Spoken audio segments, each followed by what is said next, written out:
ABC News with Glenn Lauder. The Defence Minister will spend the night in hospital after being admitted this morning on the advice of her cardiologist. Linda Reynolds took medical leave today, cancelling plans to appear at the National Press Club. She was expected to face questions at the event about her handling of allegations made by her former staffer, who says she was raped by a male colleague in the Minister's office in 2019. Ms Reynolds' office says she's resting comfortably but will remain in hospital for now. It comes as the staffer who raised the allegations, Brittany Higgins, today formally took her complaint to the Australian Federal Police. The doctor who administered an overdose of the Pfizer COVID-19 vaccine to two Brisbane aged care residents had not undertaken the appropriate training for the vaccination program. An investigation is underway into the incident. The Health Minister, Greg Hunt, says the federal government will take action against the doctor's employer, Healthcare Australia.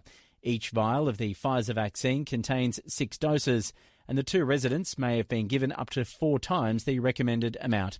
Shadow Health Minister Mark Butler says he doesn't understand how the doctor could get it so wrong. Well, I don't know what desert island you will have been on not to know that these Pfizer vaccines were being delivered in multi-dose vials. A casual observer of the debate around this over the last several weeks has known that. We've known because we have no experience of multi-dose vials in Australia.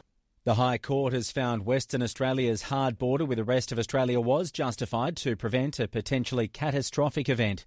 The courts today released the reasons for its decision to allow WA's hard border, which the billionaire businessman Clive Palmer unsuccessfully claimed was unconstitutional.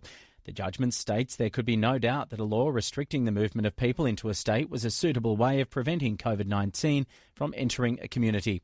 The court ruled Mr Palmer would need to pay legal costs in the case. The Greens have indicated they'll back the government's proposed increase to the JobSeeker unemployment benefit, even though they believe the boost is inadequate.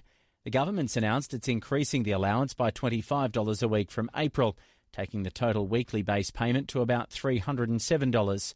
Greens Senator Rachel Siewert has labelled the boost a cruel joke, but she says if Parliament blocks the legislation, JobSeeker will just snap back to its pre-pandemic levels of $40 a day at the end of March. The government's putting us in this, you take this measly amount of money or you take nothing. Now, how can we, job seekers are desperate for any increase, so I in all good conscience can't say you could deny people at least $25 a week. It's been alleged a mining company has breached Aboriginal heritage laws in northwest West Australia. Louise Smilan reports. The Minister for Aboriginal Affairs, Ben Wyatt, says the government is investigating a breach of the Aboriginal Heritage Act. The details of the breach are not clear, but Mr Wyatt says the matter is being treated very seriously and with utmost priority. The news comes 2 days after reports of damage to ancient rock shelters near a BHP mine site, and nearly a year since Rio Tinto drew international condemnation for the destruction of a significant site at Juukan Gorge. A group of unions have converged on Parliament House calling for a royal commission into the fruit and vegetable industry. Led by the Australian Workers Union, the group claims that exploitation of workers on farms, including incidents of underpayment and harassment, is widespread. The federal government says it has zero tolerance towards worker exploitation and has introduced initiatives to improve the workplace, but won't call a royal commission.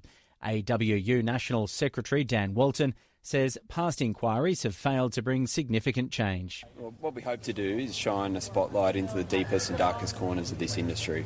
What we know is that there are a lot of really good farmers in this industry who are getting cannibalised by all the dodgy operators. And unfortunately, the dodgy operators now, not just a few bad apples, we're seeing it systematically right across the board. Police in Ecuador say at least 50 prisoners have died in a day of rioting in several jails across the country. Officials say the situation's still out of control. Gang violence within the prison system's long been identified as a major problem in Ecuador. And the family of golfer Tiger Woods says he's awake after surgery following a serious car crash in Los Angeles. The 45-year-old has had pins and screws inserted into his right foot and ankle after both were crushed, while a rod has been inserted into a broken bone in his right lower leg. Police say the 15-time major winner is lucky to be alive after hitting a tree and rolling his SUV several times at a spot notorious for accidents. ABC News. You're listening to